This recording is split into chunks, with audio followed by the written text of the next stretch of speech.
এই পৃথিবীর প্রত্যেকটা সফল মানুষের কাছে গিয়ে যদি তুমি জিজ্ঞেস করো এই পৃথিবীর সব থেকে বোকা মানুষ কারা, তখন দেখবে তারা প্রত্যেকেই একটাই উত্তর দেবে, যারা সময়ের মূল্য বোঝে না, যারা সময়কে সঠিকভাবে ব্যবহার করতে পারে না, যারা সময়ের মূল্য বোঝে না, সময়কে সঠিকভাবে ব্যবহার করতে পারে না।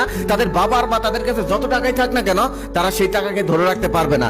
একদিন তারা দেউলিয়া হয়ে যাবে। এক গ্রামে এক বাবা আর ছেলে বাস করতো। বাবা ছিল ব্যবসায়ী। সে ব্যবসায়ী হওয়ার কারণে তার কাছে সময়ের মূল্য ছিল অনেক, আর ছেলের কাছে সময়ের কোনো মূল্যই ছিল না। হেলায় খেলায় কাটিয়ে দিত, বাবার কাছ থেকে টাকা নিত, আর বন্ধু বান্ধব নিয়ে আড্ডায় মেতে থাকতো। লেখাপড়া বা কাজ কোনোটাই সে ভালো মতো করতো না।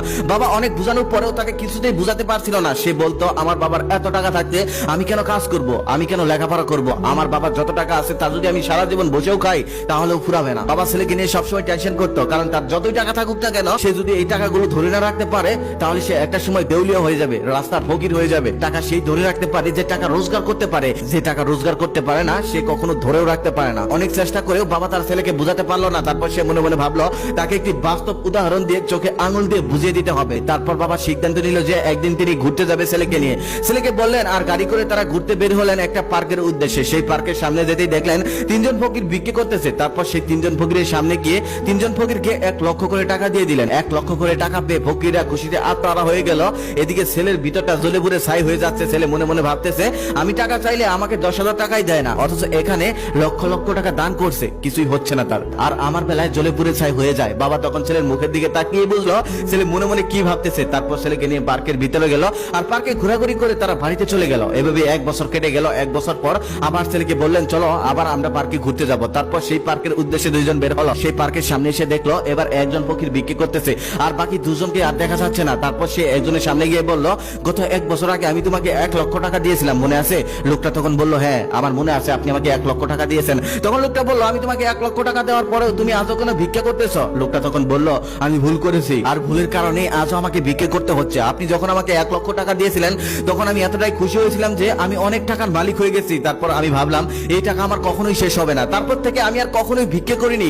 আমি প্রত্যেকদিন ভালো মন্দ খেতাম, প্রত্যেকদিন সেখান থেকে টাকা বের করতাম আর খরচ করতাম। আমি সবসময় এটাই ভাবতাম যে আমার কাছে 1 লক্ষ টাকা আছে, তবে সেখান থেকে বের করতে যে টাকা কমে যাচ্ছে সেটা আমি কখনোই ভাবিনি। 2 মাস পর যখন আমি হাত দিলাম তখন আমি অবাক হয়ে গেলাম, দেখলাম আমার পুটলিতে আর একটা টাকাও নেই। তখন আমি ভেঙে বললাম, তখন আমি বুঝতে পারলাম আসলে সেখান থেকে আস্তে আস্তে আমার টাকা ফুরিয়ে গেছে। তবে এতদিন আমি ভাবতাম আমার 1 লক্ষ টাকার 1 লক্ষ টাকাই আছে। তারপর আর কি করার, আমার আর কিছু করার ছিল না। তারপর আমি আবার ভিক্ষা করতে লাগলাম। আমি সময়ের গুরুত্ব বুঝিনি বলে আজ আমাকে লক্ষ টাকার মালিক হওয়ার পরেও আবার ভিক্ষা করতে হচ্ছে। তখন ব্যবসায়ী তাকে বলল, তোমার সাথে আরো 2 জন লোক ছিল, ওরা এখন কোথায়? ওদেরকে তো দেখতে পাচ্ছি না। তখন সে বলল, এখান থেকে একটু দূরে যাওয়ার পর একটা আইসক্রিমের ফ্যাক্টরি দেখতে পারবেন। সেই 2 জনের মধ্যে একজন হলো সেই আইসক্রিম ফ্যাক্টরির মালিক, আর বাকি জনের খবর সেই আইসক্রিম ফ্যাক্টরিওয়ালার কাছ থেকেই জেনে নিয়েন। তারপর পিতা তার পুত্রকে নিয়ে সেই আইসক্রিম মিলের উদ্দেশ্যে চলে গেলেন। সেখানে যাওয়ার পর সেই আইসক্রিম ফ্যাক্টরিওয়ালা তাকে অনেক রকম আইসক্রিম খাওয়ার অফার করলো, আর বলল, আপনি সেদিন আমাকে টাকা দিয়েছেন বলে আজ আমি এত কিছু হতে পেরেছি। আপনি যদি সেদিন আমাকে টাকা না দিতেন তাহলে হয়তো আজও আমাকে ভিক্ষা করতে হতো ওই পার্কের সামনে। ব্যবসায়ী তখন বলল, আমি তোমাকে মাত্র 1 লক্ষ টাকা দিয়েছিলাম,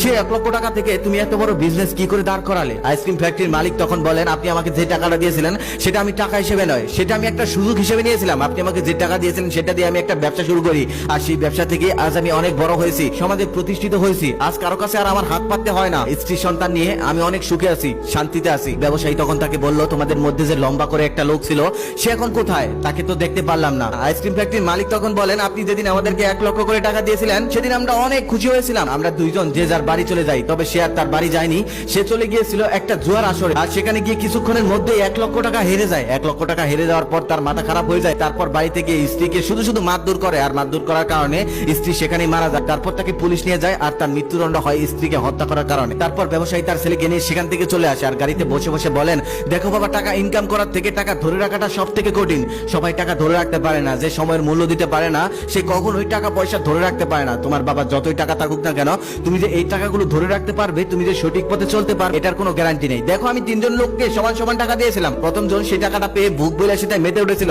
সময়ের কোনো মূল্য দেয়নি। সময়ের মূল্য না দেওয়ার কারণে কিছুদিনের মধ্যেই তাকে আবার তার আগের জায়গায় চলে যেতে হয়েছে। সে তার ভোগ বিলাসিতা ধরে রাখতে পারেনি। আর দ্বিতীয় জন তার সময়ের মূল্য দিয়েছিল, টাকাকে সঠিক কাজে ব্যবহার করেছিল, যার কারণে আজ সে একজন সমাজের সম্মানিত ব্যক্তি, সুখে শান্তিতে জীবনযাপন করছে, দিন দিন আরো বড়ই হচ্ছে। আর তৃতীয় জন সেই টাকাটা পেয়ে সেই টাকার ওজন সহ্য করতে পারেনি, পথভ্রষ্ট হয়ে গেছে, তাই তার জীবনটাই শেষ হয়ে গেছে। দেখো, তোমার কাছে যত টাকাই থাকুক না কেন, তুমি যদি সময়ের মূল্য না দাও আর সেই টাকাগুলো সঠিক কাজে ব্যবহার না করতে পারো, তাহলে কিভাবে সেই টাকা তোমার কাছ থেকে চলে যাবে তুমি নিজেও বুঝতে পারবে না। দেখো, আমি একজন কৃষকের সন্তান ছিলাম। কৃষকের সন্তান থেকে আজ আমার যোগ্য যোগ্যতার কারণে এই পর্যন্ত এসেছি। আর তুমি যদি যোগ্যতা অর্জন করতে পারো তাহলে তুমি আমার থেকে উপরে যেতে পারবে, আর যদি তা না হয়